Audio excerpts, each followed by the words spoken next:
संपूर्ण विश्व जब उड़ने की तैयारी कर रहा है, लेकिन मुझे नहीं दिखता कि हमारा वर्ग जो है उड़ने के लिए तैयार बैठा है। आप में से कोई भी जो भी सामान्य स्तर का चैट जीपीटी है, उसके मुकाबले आप दावा तैयार नहीं कर सकते।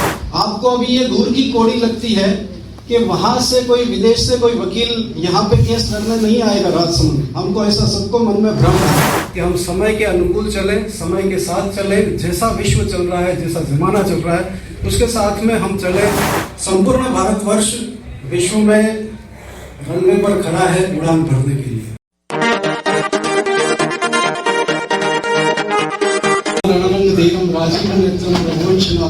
कारुण्य रूपम करुणाकरंतम श्री रामचंद्रम शरणम प्रबंध्य। विगत 22 तारीख को श्री रामलला का प्राण प्रतिष्ठा समारोह हुआ और वर्षों की हमारी आकांक्षा पूरी हुई। इसके लिए मैं आप सभी का उपस्थित जनों का धन्यवाद ज्ञापित करता हूँ।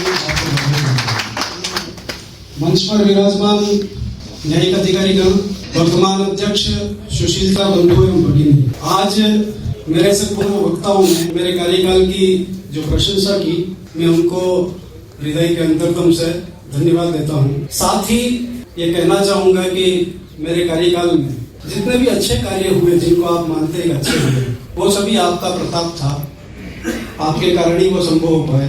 और जो कुछ भी कमियां और त्रुटियां रही है, उसका एकमात्र उत्तरदायी मैं हूँ।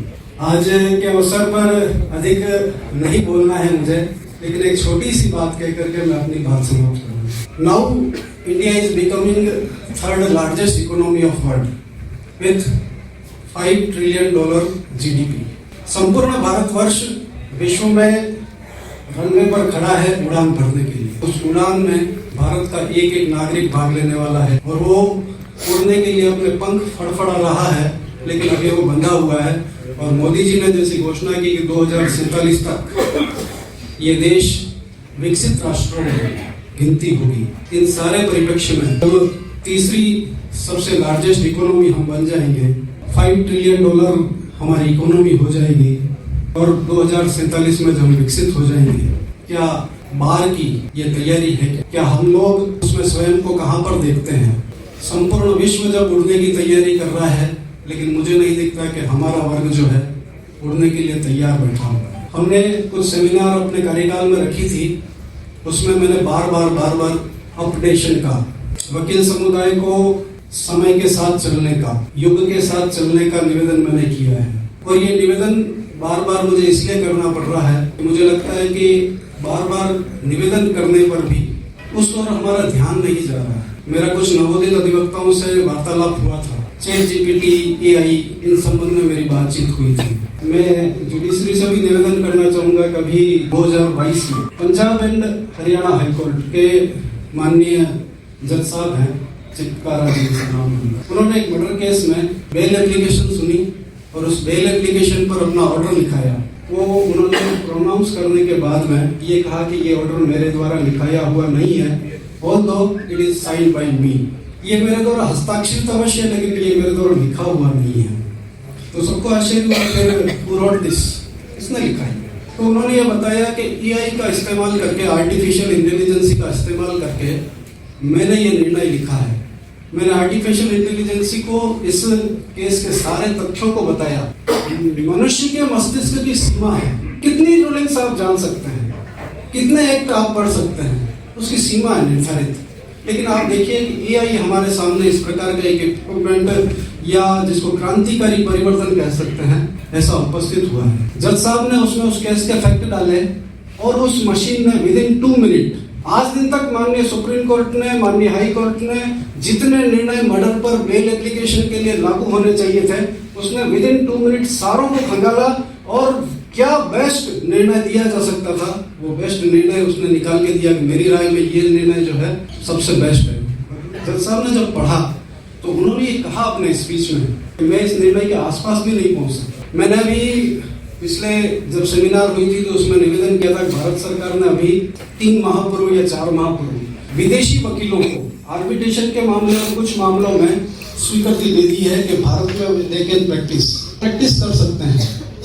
लेकिन हम लोग कहाँ पर खड़े हैं? आपको अभी ये दूर की कौड़ी लगती है कि कि वहां से कोई विदेश से कोई वकील यहाँ पे केस लड़ने नहीं आएगा राजसमंद। हमको ऐसा सबको मन में भ्रम है, लेकिन मैं आपसे निवेदन करना चाहूंगा कि इस प्रकार का भ्रम आपके मन में झूठा है। वो सारे लोग अमेरिका से कोई आदमी वकील वहां का लर्नेड इतना हाई अर्निंग वाला व्यक्ति यहाँ आकर के प्रैक्टिस करने वाला नहीं है, ऐसा हम सभी को ध्यान है। लेकिन आप देखिए कि वहां से कोई नया लड़का LLB करके अपने साथ में एक हाई एक्यूरेसी वाला एक लैपटॉप लेकर के आएगा और वो यहाँ पर बैठता है और वो आपके क्लाइंट से कहता है क्यों लड़वा रहे हो इन वकीलों से, इतना जानते ही आपकी क्या एप्लीकेशन है, बोलो क्या दावा करना है आपको, सिविल दावा करना है, बोलिए कौन सा सेक्शन का दावा करना है, कौन से ऑर्डर का दावा करना है, किस टाइप का करना है, आप तथ्य बताइए। वो तथ्य बताएगा उसको और विद इन 5 मिनट, सर मैं मैक्सिमम 5 मिनट कह रहा हूँ आपको, 5 मिनट भी नहीं लगते उसमें। और वो मेरा ये चैलेंज है कि आप सभी में से इंक्लूडिंग जजेस ऑल्सो, आप में से कोई भी जो अभी सामान्य स्तर का चैट GPT है उसके मुकाबले आप दावा तैयार नहीं कर सकते, आप नोटिस तैयार नहीं कर सकते, आप रिटर्न स्टेटमेंट है उसका तैयार नहीं कर सकते। यहाँ पर एक विदेशी लड़का आएगा लैपटॉप लेकर के आपके सारे क्लाइंटों को वो कहता है कि आप जो पैसा लेते हो किसी केस में 50,000 1 लाख, वो कहता है कि मैं 5,000 रुपए में आपका दावा ड्राफ्ट करके देता हूँ, 2,000 में देता हूँ, उसका कुछ भी लगने वाला नहीं है। मैं आपको डरा नहीं रहा हूँ लेकिन सचेत कर रहा हूँ। मैं केवल ये कहना चाहता हूँ क्या वो जो लड़का है, मेरी भाटी साहब से बात हुई थी अभी, भाटी साहब ने मुझे कहा गंगापुर के एक वकील साहब आए इनके पास में, उनका लड़का नेशनल लॉ यूनिवर्सिटी से LLB कर रहा है गंगापुर में। उन वकील साहब को मैं भी जानता हूँ, उनके ऑफिस में मैं 2-3 बार गया हूँ। तो उन वकील साहब ने ये कहा कि यार भाटी साहब ये मेरे पास एक क्लाइंट है, किसी कंपनी के विरुद्ध कोई शिकायत थी, प्रोडक्ट का कोई मैन्युफैक्चरिंग डिफेक्ट था, तो इस टाइप का कोई मैटर था, तो वो नोटिस दिलवाने के लिए, जवाब दिलाने के लिए लाया था। तो वकील साहब लेकर के बैठे ट्रेडिशनली तरीके से, उनका लड़का साथ में था जो अभी लॉ कंप्लीट नहीं हुआ। उसने कहा यार पापा क्या कर रहे हो, इसका जवाब तैयार करना है, मुझे दीजिए। उसने फैक्ट लिखे और उसने फैक्ट लिख करके 5 मिनट में उसका जवाब जो तैयार किया। भाटी साहब को उन वकील साहब ने ये कहा कि मैं अपने जीवन में ऐसा जवाब तैयार नहीं कर सकता था। Is it right sir Bhati साहब? तो मेरा केवल आप सभी से ना तो डराने का मेरा आग्रह है आपसे, मेरा केवल आपसे ये आग्रह है कि हम समय के अनुकूल चलें, समय के साथ चलें, जैसा विश्व चल रहा है, जैसा जमाना चल रहा है उसके साथ में हम चलें। जो अत्याधुनिक संसाधन साइंस ने आज जो डेवलप किए हैं हम उसको दुश्मन ना माने, अपना सहयोगी बना करके, उसको अपना नौकर बना करके कैसे काम कर सकते हैं, इस दिशा में हम कैसे काम कर सकते हैं, इस संबंध में मेरा सुशील जी से निवेदन रहेगा कि जो अत्याधुनिक विषय जो लोगों को प्रभावित करने वाले हैं उनके संबंध में एक्सपर्ट्स को बुला करके हम किस प्रकार आगे बढ़ सकते हैं, ऐसा आप निश्चित रूप से प्रयत्न करेंगे। आप सभी ने आज के इस अवसर पर मुझे हृदयपूर्वक सुना, इसके लिए मैं हृदय के अंतरतम से दोनों हाथ जोड़कर आपको प्रणाम करता हूं। The Maruti Nandan grand, Nathdwara स्थित एकमात्र ultra luxurious 5 star hotel. Rajsamand जिले की एकमात्र 5 star hotel the Maruti Nandan grand में भोजन की स्वादिष्ट थाली अब सिर्फ 290 रुपए में। श्रीनाथ जी की नगरी नाथद्वारा में इस सुनहरे अवसर का आनंद अवश्य उठाएं।